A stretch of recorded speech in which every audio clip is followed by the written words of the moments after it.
पाकिस्तान जो है वो दहशतगर्दी का सबसे बड़ा विक्टिम कैसे है। आपने जब इंटरनेशनल दुनिया को जाके बताना है तो एक टीम चाहिए थी। उस टीम को तो अनाउंस किया गया है। बिलावल भुट्टो जरदारी साहब, उनकी जेर क़यादत डॉक्टर मुसद्दिक मलिक, खुर्रम दस्तगीर साहब, शहरी रहमान साहिबा, सारे मुद्दे में जो तहरीक इंसाफ है वो फ्लेवर मिसिंग है। ये तो किसी फर्द वाहिद का मैटर था नहीं। जंग की सूरत में कोई नून लीग नहीं थी, जंग की सूरत में कोई तहरीक इंसाफ नहीं थी। आप जब वफूद बनाते हैं इंटरनेशनल दुनिया को बताने के लिए तो इसमें ऐड अप होने चाहिए। हुकूमत दिल बड़ा करे तो शाह महमूद कुरैशी जैसे बड़े नाम जो पाकिस्तान के हैं, अगर लोग पूछते हैं कि सबूत दीजिए। राहुल गांधी जो हैं उन्होंने ट्वीट किया कि ये सबसे बड़ा आपने जुर्म का इर्तिकाब किया है, गवर्नमेंट को वो आड़े हाथों ले रहे हैं। आप जब इंटरनेशनल वफूद बना रहे हैं तो आप शशि थरूर साहब को एडजस्ट कर रहे हैं। बीजेपी के पास कोई पढ़ी लिखी वॉइस नहीं है जो इंटरनेशनल दुनिया को जाके बता सके। अब तो सूरत हाल ये बनी है कि इंटरनेशनल दुनिया को बताने के लिए पाकिस्तान का मौक़िफ़ और पाकिस्तान पे क्या बीत रही है, पाकिस्तान जो है वो दहशतगर्दी का सबसे बड़ा विक्टिम कैसे है। और सबसे बढ़कर आपने जब इंटरनेशनल दुनिया को जाके बताना है तो एक टीम चाहिए थी। उस टीम को तो अनाउंस किया गया है। बिलावल भुट्टो जरदारी साहब साबिक वज़ीर ख़ारजा जो हैं और चेयरपर्सन है, चेयरमैन है पीपल्स पार्टी के, उनकी ज़ेर क़यादत डॉक्टर मुसद्दिक मलिक बड़ी ज़बरदस्त चॉइस हैं। खुर्रम दस्तगीर साहब हैं, उसमें शहरी रहमान साहिबा हैं और हिना रुबानी खार साहिबा हैं, उसमें फैसल सब्जवारी हैं, तहमीना जंजुआ साहिबा हैं और जलील अब्बास जिलानी हैं। ये बड़े नाम सारे उसमें शामिल किए गए ताकि दुनिया भर को बताया जाए। अब इसमें आप वफूद की सतह पर जब आप जाएंगे तो इसमें जारी बात है, इसमें मुशाहिद हुसैन सैयद साहब भी ऐड होने चाहिए, उसमें मलिहा लोधी साहिबा भी ऐड होने चाहिए, इसमें मोइद यूसुफ साहब साबिक नेशनल सिक्योरिटी एडवाइज़र वो भी ऐड होने चाहिए, नासिर जंजुआ साहब इवन साबिक नेशनल सिक्योरिटी एडवाइज़र, और उमर अयूब साहब तहरीक इंसाफ की जानिब से, क्योंकि इस सारे मुद्दे में जो तहरीक इंसाफ है वो फ्लेवर मिसिंग है। अब तहरीक इंसाफ के फ्लेवर मिसिंग होने की वजह से बहुत सारी बातें फिर होंगी, बहुत सारा डिस्कशन होगा। तो गवर्नमेंट की झोली में जीत गिरी है तो उस जीत का क्रेडिट गवर्नमेंट का हक है। और ये पाकिस्तान का मैटर था, चूंकि ये तो किसी फर्द वाहिद का मैटर था नहीं। जंग की सूरत में कोई नून लीग नहीं थी, जंग की सूरत में कोई तहरीक इंसाफ नहीं थी, जंग की सूरत में कोई पीपल्स पार्टी नहीं थी, जंग की सूरत में कोई JUI फे नहीं थी, इवन जंग की सूरत में ANP मुत्तहिदा कोई पार्टी नहीं थी। सब एक फ्लैग के तले थे, एक झंडा था पाकिस्तान का, उसके तले सारे थे। इवन हमारे साथ बात करते हुए उन दिनों वज़ीर इत्तलात जो हैं अता तारड़ साहब ने कहा कि मेरा ताल्लुक इस वक्त सिर्फ पाकिस्तान से है, मेरा पार्टी किसी से ताल्लुक नहीं है। तो ये बात सारे लोग कह रहे थे। तो इस स्टेज पर आकर आप जब वफूद बनाते हैं इंटरनेशनल दुनिया को बताने के लिए तो इसमें ऐड अप होने चाहिए। हुकूमत दिल बड़ा करे तो शाह महमूद कुरैशी जैसे बड़े नाम जो पाकिस्तान के हैं, साबिक वज़ीर ख़ारजा, उनसे ज़्यादा एक्सपीरियंस किसका होगा।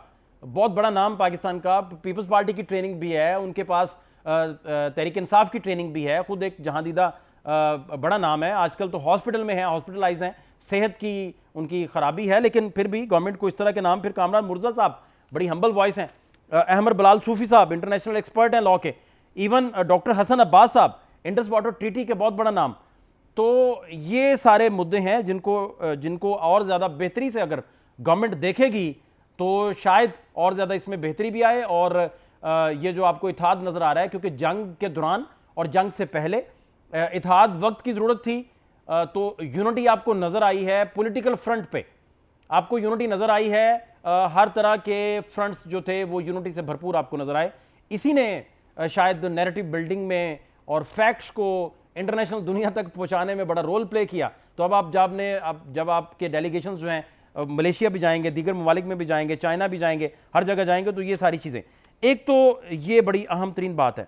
दूसरा आप देखिए कि जो अक्सर लोग पूछते हैं कि सबूत दीजिए, अक्सर कहते हैं जी आपके पास क्या सबूत हैं।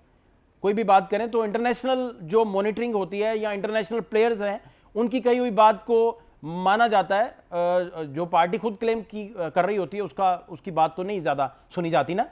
आप ये देखिए कि राहुल गांधी क्या कह रहे हैं। राहुल गांधी जो हैं उन्होंने ट्वीट किया कि जो ही उनकी वजारत खारजा की जानिब से कहा गया कि हम तो जनाब पाकिस्तान को बता के गए थे और हमने बता दिया था कि हम अटैक करने वाले हैं। और मुबैना तौर पर कुछ दहशतगर्दों की पनाहगाहें हैं, उन पे अटैक करने वाले हैं।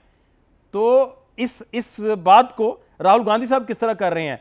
वो कह रहे हैं कि informing Pakistan at the start of our attack was crime. एक तो उन्होंने कहा कि ये सबसे बड़ा आपने जुर्म का इर्तिकाब किया है, गवर्नमेंट को वो आड़े हाथों ले रहे हैं। और आहिस्ता आहिस्ता अपोजिशन जो है, आप जब इंटरनेशनल वफूद बना रहे हैं तो आप शशि थरूर साहब को एडजस्ट कर रहे हैं, और बीजेपी के पास कोई पढ़ी लिखी वॉइस नहीं है जो इंटरनेशनल दुनिया को जाके बता सके। तो आपको शशि साहब की जरूरत पड़ गई कि उनको भेजें कांग्रेस से, और भेज के जाके उनको बताएं जी इंटरनेशनल दुनिया में क्या मसाइल हैं। उनकी क़यादत में फिर आप 54 लोगों को पार्लियामेंट से चुन रहे हैं। लेकिन बात यहां रुकी नहीं है। वो कह रहे हैं कि हु ऑथराइज्ड इट, किसने ऑथराइज किया कि आप पाकिस्तान को बता दें अटैक से पहले। एक तो ये मुद्दा।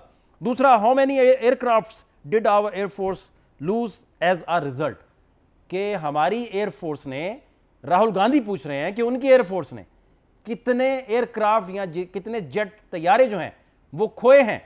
ये इंपॉर्टेंट तरीन है, और आने वाले दिनों में बिहार के इलेक्शन के बाद आपको अंदाजा होगा कि इंडिया में मोदी सरकार जो है उनके साथ क्या होता है।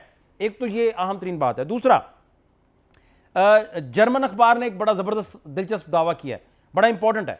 उनका कहना था कि ऑपरेशन सिंदूर की नाकामी के पीछे जब उनके तैयारे गिरे हैं और राफेल गिरे हैं, तो राफेल गिरने के बाद सबसे इंपॉर्टेंट ये रहा कि ऑपरेशन सिंदूर जो है वो नाकामी का शिकार हो गया। एक बात उन्होंने ये की। दूसरा, उन्होंने कहा कि अमेरिकी जो F-16 है उनकी जो एक्सपोर्ट करता है अमेरिका, उसको भी बहुत बड़ा सर्कल लगेगा, J-10 उसकी जगह ले लेगा, क्योंकि अमेरिका अपने यूज के लिए तो F-35 रखता है। और पेपर पे अगर आप देखें तो राफेल तैयारों को कंपेयर किया जाता है F-35 के साथ। तो ये जर्मन अखबार ने बड़ी अहम बात लिखी। दूसरा, उन्होंने कहा कि ये वो क्वेश्चन मार्क था एक बहुत बड़ा, जिसने सूरत हाल को बदला। एक तो ये है मामला। दूसरा जो इंपॉर्टेंट मामला है, CNN के इंटरनेशनल डिप्लोमेटिक जो डेस्क है उसको देखते हैं। निक रॉबर्ट, उन्होंने बड़ी इंपॉर्टेंट बात की। उन्होंने कहा कि ये सीज फायर की तरफ मामला जाना नहीं था। सीज फायर की तरफ जाने के पीछे सिर्फ एक मुद्दा था जो सबसे इंपॉर्टेंट था, कि जो बारिश की तरह मिसाइल फायर किए गए पाकिस्तान के, इंडियन मीडिया कहता है 31 जगहों पे फायर किए गए, पाकिस्तान कहता है 26 जगहों पे फायर किए गए।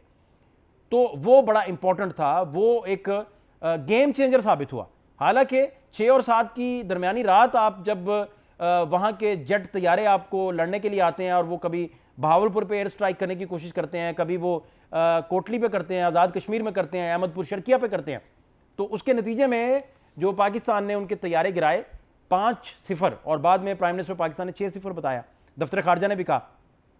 और इसमें जो दोनों ममालिक, दोनों तरफ अतराफ आप कह लीजिए कि उनके पास एग्जैक्टली एविडेंस मौजूद होता है, जो आवाम के साथ शेयर नहीं किया जाता, लेकिन एविडेंस मौजूद होता है। आप इसका अंदाजा यहां से लगा लें कि इंडिया की तरफ से पाकिस्तान के तैयारे गिराने का राहुल गांधी ने कोई ट्वीट नहीं किया, ना उन्होंने बात की है। वो मोदी सरकार से ही पूछ रहे हैं कि आपने कितने तैयारे गिराए हैं, ऑफिशियली बता दें, हमें सरकार बता दे।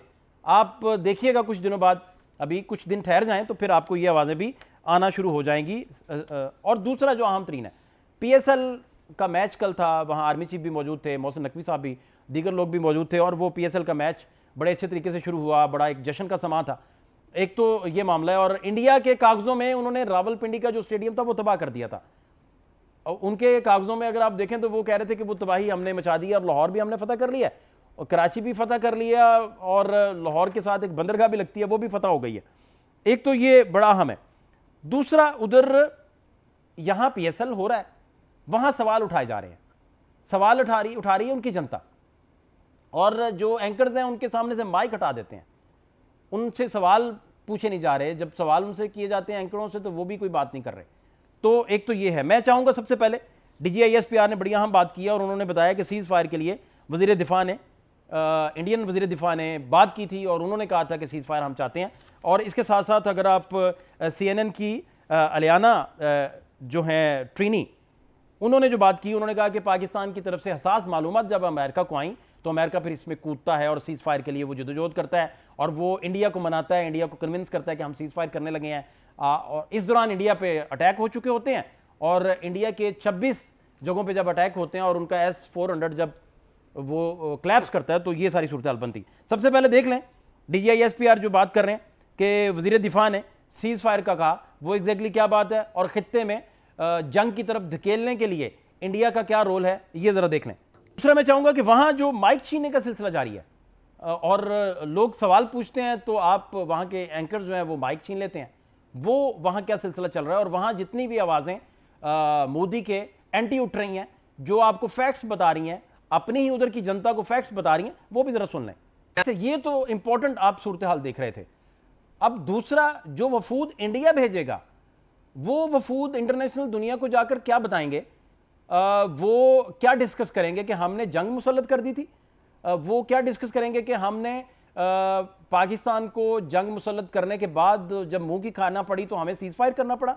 और वहाँ की नेशन, वहाँ की जो कौम है, उन्हें बस इस बात का जवाब नहीं मिल रहा कि सीज फायर क्यों करना पड़ी, मोदी सरकार को सीज फायर क्यों करना पड़ी। वो जब रिवर्स इंजीनियरिंग करते हैं तो पीछे मुड़ के देखते हैं तो उन्हें फिर हकायक पता चलते हैं।